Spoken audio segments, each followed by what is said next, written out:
With the rainy season upon us and the threat of COVID-19 still very much present, medical experts have been stressing the need to get and update our vaccines for influenza or the flu. Now, to tell us more about how to protect ourselves from flu, joining us now live via Zoom is Dr. Gyneth Bibera. She's the Country Medical Director at healthcare company GSK Philippines.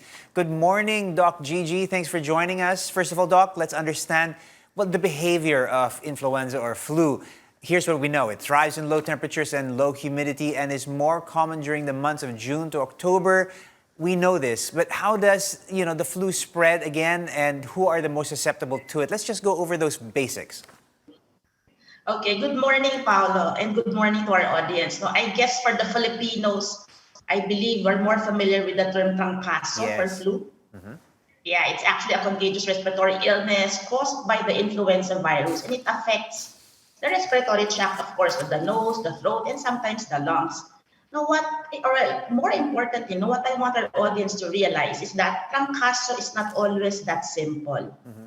Now, the illness can range from being mild to severe. Some people can be hospitalized with life-threatening conditions such as pneumonia and even heart failure that can sometimes lead to death. Right. And what is also important to know is trangkaso may be preventable. Mm-hmm. And as you said, we are now in the flu season, Paolo. It starts in the Philippines June to November, and then it peaks sometime in August. How does it spread? Since it's a respiratory tract infection, the flu viruses are spread mainly by so-called tiny droplets that when people with flu cough, sneeze, or talk, especially when one is within 3 feet of the sick person, now, these droplets can land in the mouth, the nose, or even the eyes of the people they talk to or they are near with.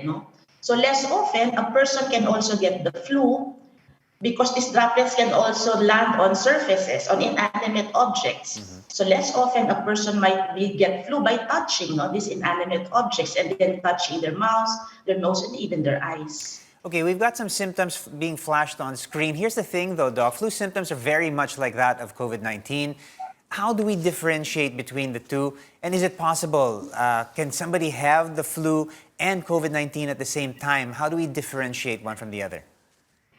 Yes, Paolo. So again, COVID and flu are two different illnesses caused by two different viruses. But then what is unfortunate is that some of the symptomatology of flu and COVID-19 are very much similar to each other. So what are these symptoms?